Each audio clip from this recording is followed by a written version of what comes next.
Have you ever noticed how some people seem to disappear right when the world decides to celebrate? It's January 1st, 2026. Right now, this moment.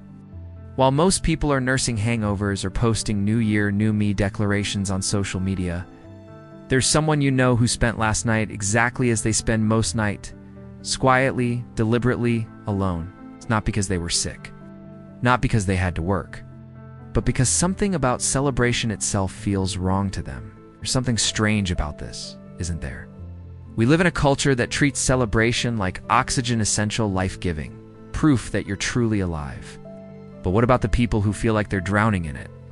What's really happening in the mind of someone who avoided last night's festivities while the rest of the world counted down to this very day? Right now, as you're watching this, the evidence is everywhere. Social media is flooded with photos from last night's sparkly dresses, champagne toasts, midnight kisses, friends squeezed together in selfies captioned, "Best night ever."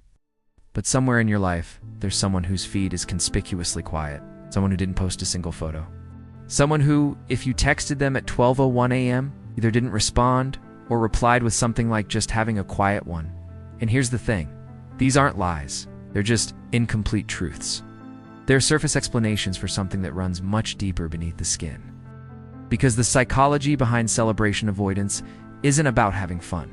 It's about something far more complex, far more human, and far more worthy of understanding. Let's start here. Celebrations come with invisible scripts. Last night, you were supposed to feel hopeful, excited, ready to transform. You were supposed to kiss someone at midnight, surrounded by friends, feeling like the universe was resetting just for you. But what if you didn't feel that way? What if December 31st felt exactly like December 30th, which felt exactly like every other day in a year that maybe didn't go the way you hoped? Here's what's really happening. Celebrations create emotional obligations. Research in social psychology shows that group rituals carry implicit expectations about emotional performance. You're not just showing up, you're expected to feel a certain way, to radiate joy on command, and for some people, that pressure is suffocating. When you're grieving something, a relationship, a dream, a version of yourself you thought you'd be by 2026, forced celebration feels like gaslighting. The world is screaming, "Be happy," while your internal experience whispers something entirely different. But here's where it gets complex. You might think people avoided last night because they wanted to be alone. But the psychology reveals a paradox. Many celebration avoiders aren't rejecting connection. They're protecting themselves from it. Let me explain. Neuroscience research on mirror neurons shows us something fascinating. We unconsciously absorb the emotional states of people around us. Walk into a room full of euphoric people when you're feeling numb or sad, and your brain registers the dissonance immediately.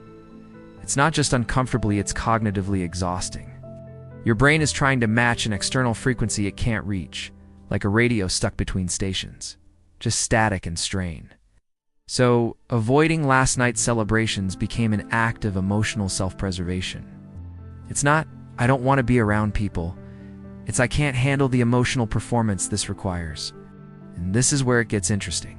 There's a particular type of person who avoids celebrations, the overfunctioner. It's the one who's always holding it together, always managing everyone else's needs, always in control. For them, celebrations represent chaos, unpredictability, a loss of structure. Think about last night.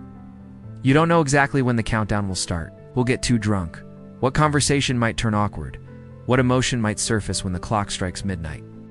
Psychologically, this connects to what researchers call uncertainty intolerance, the discomfort some people feel when they coup and predict or control outcomes. And celebrations, they're uncertainty festivals. But here's the truth beneath that truth. Control is often a trauma response. When your early life felt unpredictable or unsafe, you learned to create safety through control. And as an adult, anything that threatens that carefully constructed sense of control feels dangerous. So you opted out last night? Not because you're boring, but because you're protecting something inside yourself that once needed protecting. Now let's talk about something darker. This morning, as you scroll through your feed, you're seeing everyone's highlight reel from last night. The perfect parties, the romantic midnight kisses, the aspirational countdowns on beaches in Bali. And if your life doesn't look like that, If you're single when you wanted to be partnered, if you're in the same place you were last year, still chasing the same dreams that haven't materialized, celebration becomes a mirror you'd rather not look into. There's research in social comparison theory that shows we most threatened by comparisons on dimensions we care about, but feel we failing at. And New Year's Eve crystallizes everything: romance, friendship, success, joy, belonging. The psychology behind avoidance here is self-protection through withdrawal. If you don't play the game, you can't lose it. If you weren't at the party, you can't be the saddest person in the room. And now, January 1st, 2026, you don't have to wake up and pretend last night was magical when it wasn't. But here's what's fascinating and heartbreaking. For many people, avoiding last night's celebrations was about grief that has nowhere else to go. Maybe someone you love died in 2025. Maybe a relationship ended. Maybe you're mourning a version of your life you thought you'd have by now, by today, by this specific moment we're in. And the world wanted you to celebrate anyway, to be grateful, to focus on new beginnings. But here's the thing about grief: it doesn't follow the calendar. It doesn't care that it's January 1st. It doesn't disappear because everyone counted down from 10-12 hours ago. Psychologically, this connects to what's called disenfranchised grief loss, that society doesn't fully recognize or validate. The grief of the life you didn't live, the dreams that died quietly, the person you were supposed to become. Avoiding celebration isn't avoidance at all. It's honoring something real inside you that refuses to be silenced by champagne and confetti. Now, we can't ignore the personality piece. Introverts aren't celebration avoiders by definition, but they're overrepresented in this population. The reason is straightforward. Large gatherings are neurologically draining for introverted brains. Research shows that introverts process dopamine differently. They're more sensitive to stimulation, which means the sensory overload of a typical New Year's Eve party, loud music, crowds, small talk, chaos, isn't just annoying. It's physically overwhelming. But society treats introversion like a problem to fix. Like if you just tried harder, you'd have enjoyed last night. You wouldn't have. You shouldn't have to. And this is where the psychology gets really interesting. For some people, avoiding celebrations is part of a larger pattern. Avoiding moments of visibility, vulnerability, or potential disappointment. Attachment theory helps us understand this.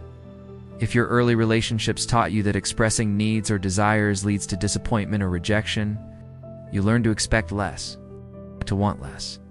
To avoid situations where hope might emerge only to be crushed, celebrations are inherently hopeful events. They ask you to believe something good is coming.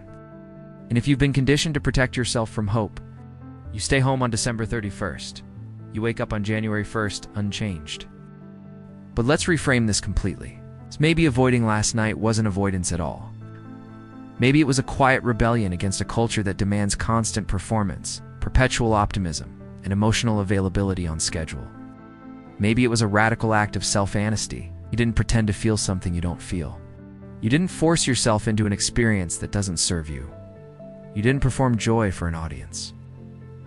11. In a world obsessed with optics and appearances, choosing authenticity over performance, that takes courage. This morning, while everyone else is processing their hangovers and wondering if last night lived up to the hype, you're exactly where you chose to be.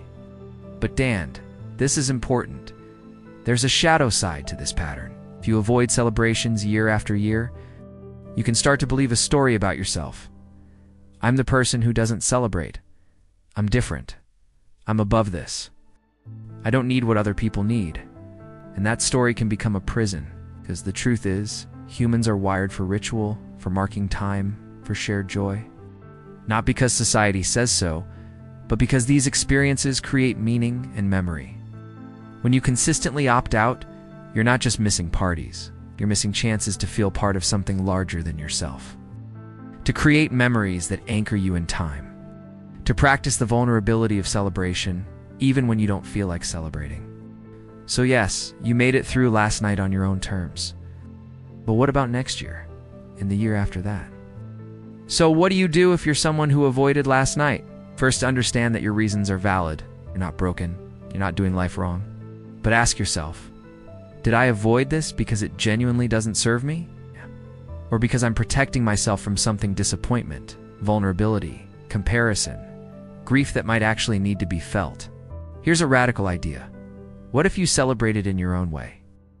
New Year's Eve doesn't have to be a party. It can be a quiet evening with one person who matters. It's a solo ritual that honors your year, a moment of intentional reflection instead of forced jubilation. The goal isn't to force yourself into experiences that don't fit. It's to find the version of celebration that feels true to you.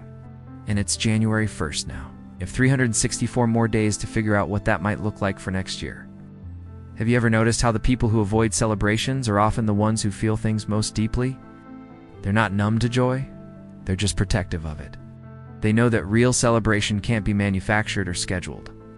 It emerges from authenticity, from alignment, from moments when your internal state matches what's happening outside. So maybe the person who sat quietly last night, away from the parties and the countdowns, wasn't missing out.